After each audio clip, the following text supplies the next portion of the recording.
Okay, so I am getting ready to gift my customer a brand new toilet, completely free of charge, installed, everything.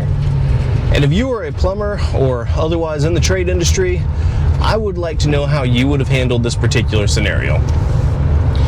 I went out to a job earlier this morning where my customer's existing toilet was very loose at the floor and would leak at the base when flushed. Determined quickly that the problem was with the flange, gave them a price, which they authorized. I checked the toilet ahead of time. I looked over the tank. It's always my policy if I'm going to pull a toilet to check the tank, make sure everything looks like it's in relatively good shape. If the bolts that hold the tank to the toilet bowl are very rusted, there's a very high probability that they will begin leaking afterwards. So in that case, I always warn my customer ahead of time about that. Usually recommend they allow me to go ahead and rebuild it and give them the option to either let me rebuild the tank and address the leak, or to consider just putting a new toilet in altogether.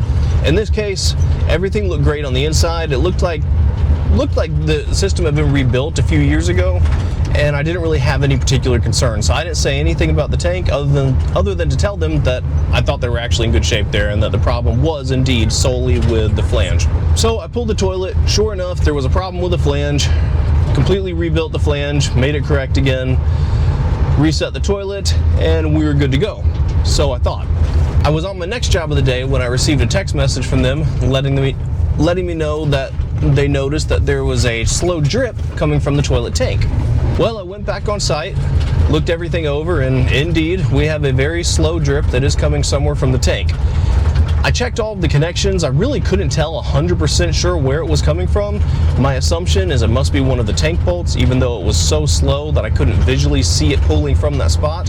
And I decided that because I did tell them ahead of time everything was good and I didn't give them a heads up of any potential problems that could occur, I was just going to go ahead and cover the cost of this one. So I just grabbed some parts off my van and got to work dismantling the tank. Since I couldn't identify 100% for sure whether the problem was the tank bolt or the tank to bolt gasket, I was just going to go ahead and replace the tank bolts, replace the flush valve, the fill valve, flapper, basically give them a whole refreshed tank minus the tank lever. It was a great quality tank lever still in place. We're going to leave that. So I pulled the tank from the bowl and went to remove the tank bolts from the tank.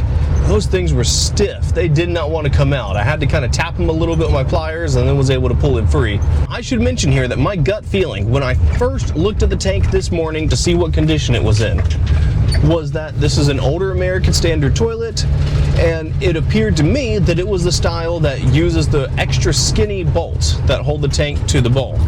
American Standard has a few different options. Most of them were in the past, but I think they've got a few that are being manufactured today again as well, that has an extra small hole where the tank bolts go through to mount the tank to the bowl. Those skinny tank bolts have been a nightmare for me to try to get a hold of. So I typically recommend that if we're going to have that situation, they consider just upgrading to a new toilet. Because again, at this point, we're usually discussing an older toilet anyway, as is the case with this one.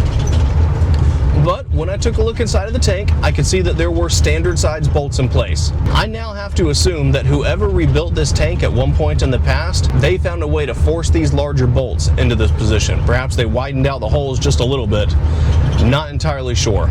All I know is that in the process of trying to remove and install new tank bolts, the tank cracked. I don't believe that it was cracked when I went back out to take a look at it, and I certainly don't believe it was cracked to begin with before I got the initial call. It cracked right there on me as I was trying to work to get these bolts replaced. So at this point, I now have a cracked toilet tank that cannot be reused. I can't mix and match tanks with bowls, and I did not tell my customers that I'm charging them anything for this because I was intending to do this just as a freebie, to say, hey, you know what, yeah, I was out here, another leak sprung up, I'm just going to take care of this for you. That was my intention. Now, I can absolutely make an argument as to why I shouldn't be responsible to pay for this toilet and installation, or at least as to why the customer should meet me halfway on this. The leak did not occur due to a fault on my end.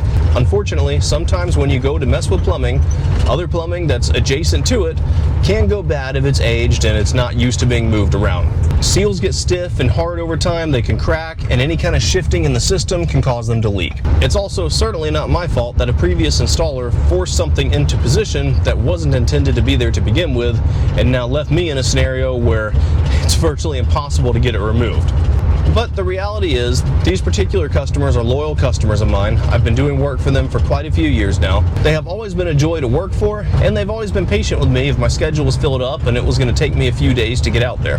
This was also a situation where, because I looked it over and felt that everything was in the clear, I did not give them any forewarnings that problems could occur, and I certainly did not give them any forewarnings that they may end up having to replace their toilet. So here I am, a few minutes away from my supplier. I'm about to pick up a new toilet, bring it over to them, perform the installation, and let them know that they are all good and that they do not owe me a dime. But I'd like to know, how would you have handled this scenario? I'm not saying that my approach is the only right way to do it. I'm not even saying that my approach truly is the right way to do it whatsoever. But if I'm going to err, in this scenario, I prefer to err in the customer's favor. So let me know, how would you handle the situation? Thanks.